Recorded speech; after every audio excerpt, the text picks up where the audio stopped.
Amerika prezidenti Joe Biden 12 aprel kuni o'zi va raqibisi Jill xonim nomidan Amerika va dunyoning boshqa joylaridagi musulmonlarga yo'llagan ramzonlik tilkida Uyg'urlarni tilga oldi hamda Uyg'urlar duch kelayotgan kishilik huquq dafsanchiligiga davomli qarshi turganligini bildirdi. Joe Biden bayonotida alohida qilib, Xitoydagi Uyg'urlar, Bermedagi Rohingya va boshqa musulmonlar duch kelayotgan kishilik huquq dafsanchiligiga davomli qarshi turman deb ko'rsatdi. Ma'lum bo'lishicha, bu Amerika prezidentining tunji qitim Uyg'urlarning nomini bevosita atab turib, Ramazonlik tabrik yo'llashi bo'lib, uning mazkur tabrik bayonoti Xitoyda Uyg'urlar qartilgan diniy, milliy va irqiy bostirish haslab ortgan mezgilga to'g'ri keldi.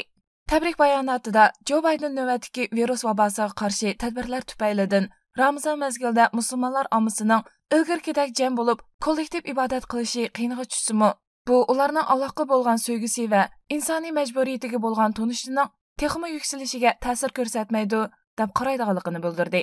Shuningdek, vaboga qarshi kurash mezgilida musulmonlar ommasining har qaysi joylardagi sog'liqni saqlash va ommaviy mulozimat sohasida bejandil xizmat qilayotganligiga bo'lgan cheksiz minnatdorligini ifodaladi. Bayonotda alohida o'rin olgan yana bir nuqta har qaysi joylarda yanada o'xshamagan darajada mavjud bo'layotgan musulmonlarga qarshi kayfiyatni keskin ayblash bo'ldi. Joe Biden bu to'g'riliq so'z bo'lganda, bu xil bir taraflamalik va musulmonlarga hujum qilishda qilmishlar butunlay xato. Biz buni hargizmi qabul qila olmaymiz, dedi. Prezident Joe Biden tabrik bayonotining oxirida Qur'onning Nur surasidagi Alloh osmonlarning va zaminning nuridir degan oyatni naql keltirish orqali yaqin kelgusida nurga to'lgan umidlarning zulmat ustidan g'olib kelishiga bo'lgan ishonchini ifodaladi. U Ramazonlik bayonotida bu bir oyning texmi ko'p xayrlikka va barakatga sabab bo'lishini umid qilganligini bildirdi.